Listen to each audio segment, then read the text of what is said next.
Hop, bonjour. Bonjour Gabriel, bienvenue. Salut, merci de J'espère que, m'accueillir. avec grand plaisir, j'espère que tu vas bien.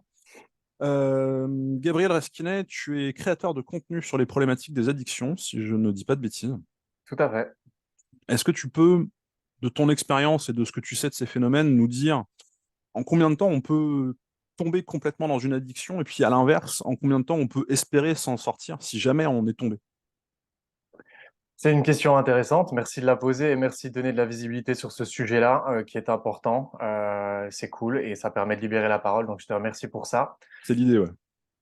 Le...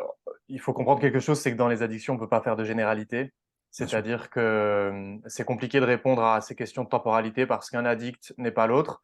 Et il y a autant de manières d'être addict, si tu veux, qu'il peut y avoir d'addicts sur Terre. Il va y avoir des produits ou des comportements différents. Il va y avoir des prédispositions à l'addiction qui vont être différentes chez tout le monde. Et donc, en fonction de tous ces éléments-là, on ne peut pas faire de généralité en disant ben, on va tomber addict en autant de temps. Et puis, pour s'en sortir, ça peut prendre autant de temps. Il y a des personnes qui vont être addictes extrêmement rapidement à quelque chose sur l'espace de quelques semaines, quelques mois. D'autres, ça va s'installer sur une période de plusieurs années avant d'atteindre un espèce de climax et de vraiment être dans une situation très compliquée. Et pour s'en sortir, c'est pareil. Il y a des gens qui vont qui vont s'en sortir, qui vont arrêter un produit ou un comportement du jour au lendemain et puis qui vont plus jamais y retoucher. T'en as d'autres qui vont évoluer par rechute parce que l'addiction est une maladie qui évolue par rechute. Donc, dans mon cas, j'ai arrêté la cocaïne qui était le produit qui me causait le plus de soucis, enfin, avec lequel j'avais vraiment un gros problème et qui me mettait en danger physiquement et socialement. J'ai arrêté cette drogue-là du jour au lendemain, mais j'ai eu besoin, si tu veux, d'atterrir par palier avec d'autres. On va diriger en fait l'énergie que l'addiction nous demandait sur d'autres choses et Ouais. qui vont être moins dangereuses pour la santé. Et moi, en l'occurrence, bah, j'ai continué à quelques moments d'avoir des soirées avec, par exemple, de l'ecstasy ou de l'alcool ou du tabac, mais avec des quantités beaucoup moins importantes et avec moins de danger que la cocaïne. Donc évidemment, ça reste dangereux, ça reste problématique pour la santé, mais ça permet d'atterrir un petit peu en douceur jusqu'au jour où on se sent en fait assez en forme et assez bien dans sa tête avec assez de stabilité en fait pour pouvoir se dire ok maintenant plus de produits, plus de comportements addictifs et on arrête. Donc bon ça c'est pour mon expérience, mais il y a des gens par exemple qui vont avoir 20 ans d'addiction dans l'alcool et puis qui vont arrêter du jour au lendemain. Puis tu en as d'autres qui il va leur falloir 2 ou 3 ans de réduction de consommation pour arriver à cet état de je me sens assez stable et assez clair d'esprit que pour arrêter de consommer. Ouais, je comprends. Euh, Ce qui veut dire que la substitution peut être une étape intermédiaire justement pour arriver à cet état de rémission. En fait, c'est intéressant parce que la substitution, elle arrive pour le sevrage.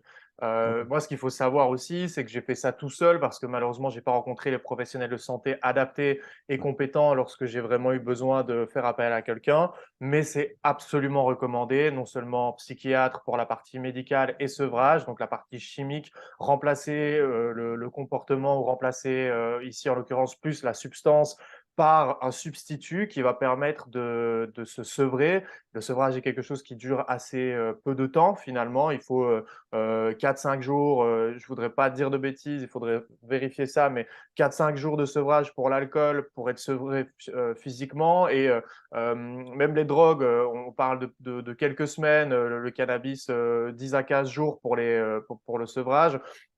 Donc finalement, le sevrage est la phase pendant laquelle on va utiliser des substituts pour dire au corps, tu n'as plus besoin, enfin voilà autre chose de moins nocif pour ta santé, tu n'as plus besoin de ce produit-là. Maintenant, l'objectif, c'est d'avoir les idées claires pour Ouais. pouvoir agir concrètement sur la maladie, prendre conscience et avancer sans le brouillard finalement que l'addiction au comportement ou à la substance pourrait amener.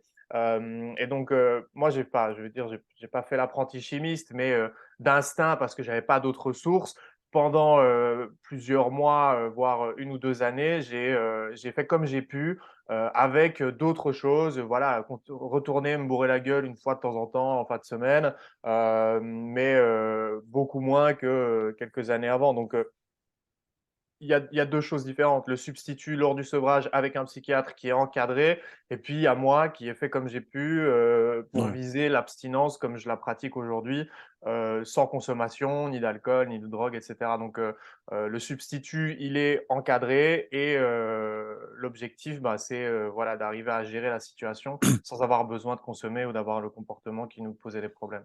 Et avec les objectifs que tu te donnes. Bah, Gabriel, merci pour à la fois ce témoignage et puis ces éléments de réflexion que tu nous donnes. Merci beaucoup, continue ton travail et je te dis à bientôt. Merci, merci à toi, à bientôt.